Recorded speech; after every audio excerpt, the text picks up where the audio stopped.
Let me make myself perfectly clear right up front. You can't see it, but I am wearing my invisible skepticism hat. It's a flat cap, it's great, it's boring, and you wouldn't want to see it even if you could.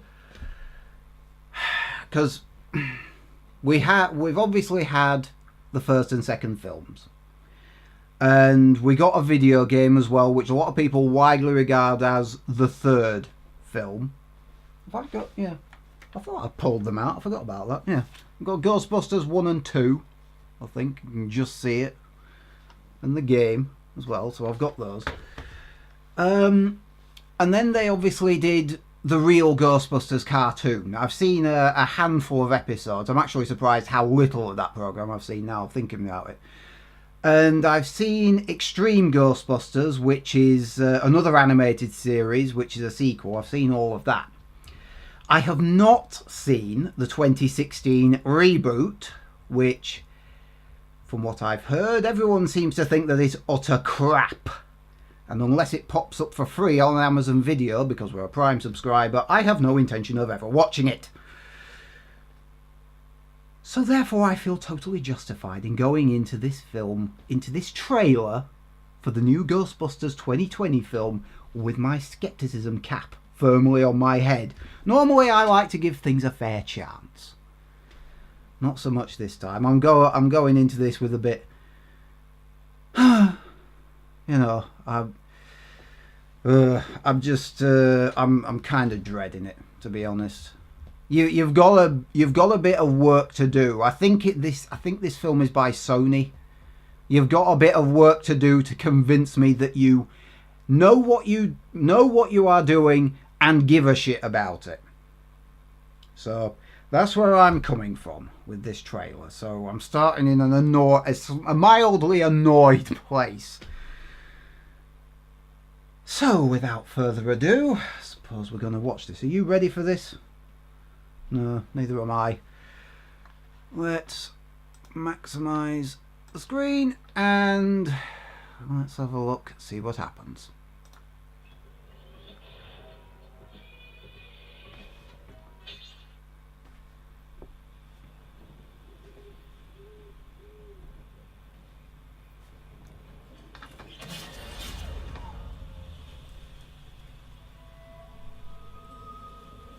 Okay, familiar sound effect, familiar tune.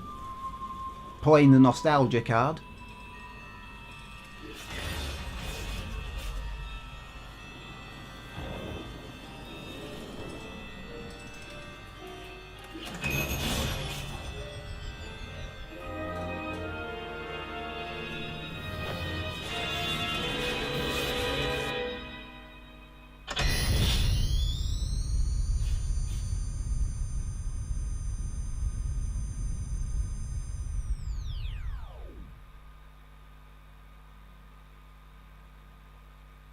Well, that was it.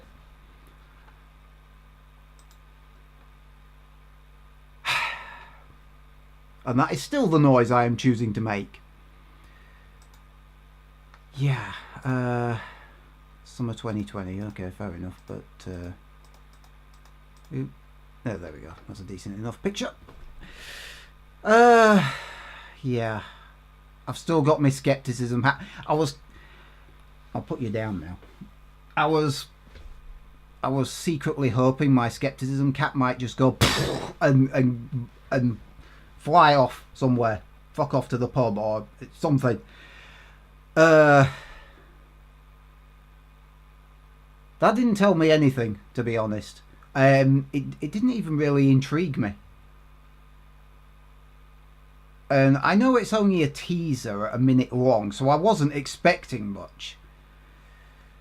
But that really wasn't anything of anything. It just played the nostalgia card. It had the sound effects of the proton pack.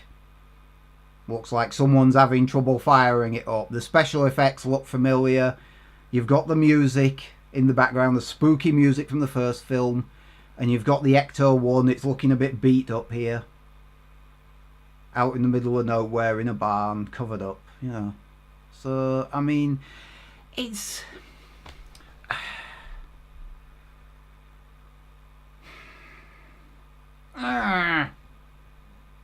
I really wanted it to be better than that. 'Cause of everything that I've heard of the 2016 thing. Okay, no, let me phrase it another way. About 6 or 7 months ago, I was flipping through Amazon Video, because again, we've got Prime, I can watch things for free on there. I was flipping through stuff, came across Extreme Ghostbusters. I thought to myself, have I heard of that before? Is it anything to do with the real Ghostbusters or the films? Is it? I don't know if it is. So I thought, you know what? I'll have a look. The characters don't look anything like it, but maybe that's by design. I had a look at it. Fucking awesome. It just was. It's a perfect way of introducing a new generation of 4 Ghostbusters.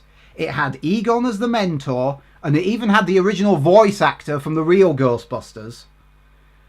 And they had Janine and Slimer. They didn't have the original voice actors for those, I don't think. And there's a 2-part finale. It's one series. They only made one series. They didn't make any more than that because they scheduled it in the kids' time slot, and this series was designed more for teens. So they aimed it at the wrong people, basically. But they did Extreme Ghostbusters. And as I say, 4 new Ghostbusters, the mentor, Janine, Slimer, and it perfectly introduced them. It gave a perfectly rational explanation. Well, perfectly rational given how the first film starts, where they're 3 college professors, and they end up fighting against basically a godlike entity causing a nuclear explosion and shearing several floors off the top of a skyscraper. You know, it's that kind of film. It's a comedy, by the way, in case you don't know. You probably do. But it was a brilliant way of introducing the next generation of Ghostbusters. And the final 2-parter of the series has the other 3 original Ghostbusters with their voice actors from the real Ghostbusters cartoon series reprising their roles. So you've got 2 teams fighting off against what is effectively a Leviathan-sized entity trying to devour a continent. I just remember thinking to myself about when I saw this about 6 or 7 months ago. I thought to myself, why didn't they just do that? Because Extreme Ghostbusters, the animated series, came out before the 2016 reboot. The blueprint was already there. Why didn't you do that? Boggles my mind. Thinking about how Extreme Ghostbusters started, it just struck me as even more idiotic as to why the reboot just didn't do that.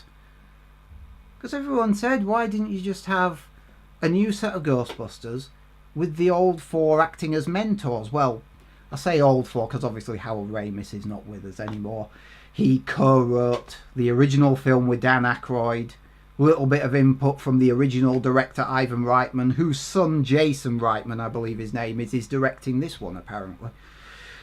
But I don't know if Jason Reitman, and I'm assuming I've got his name right, is actually anything to do with the writing, because I know Ivan Reitman did co-write it. It was mainly Dan Aykroyd and Harold Ramis.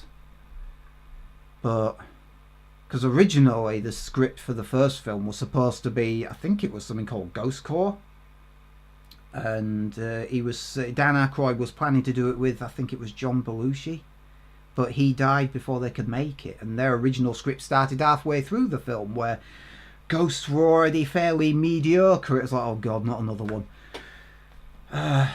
But yeah, I don't know what the writing team is going to be on this film, but I'm just kind of playing the nostalgia card, which is fine, but there's nothing else to this. I will admit it's mildly intriguing, but I've spent the last few minutes talking about a completely different thing. I've spent the last few minutes talking about Extreme Ghostbusters, and I definitely recommend you go away and watch that, by the way. It's not exactly adult, but it's teen stuff. It's darker. I'll put it this way, I wouldn't recommend showing it to very little kiddies. But it is very good. And they should have done that the first time round. I don't know why they didn't. I think I'm done. Frankly, I found it more entertaining to talk about the rest of them. But yeah, I think that the original film, like a lot of people, I will agree with them when they say that it was lightning in a bottle. Because the original three, Bill Murray, Harold Ramis, Dan Aykroyd, they were all improv actors. I don't know about Ernie Hudson. I don't know if he was.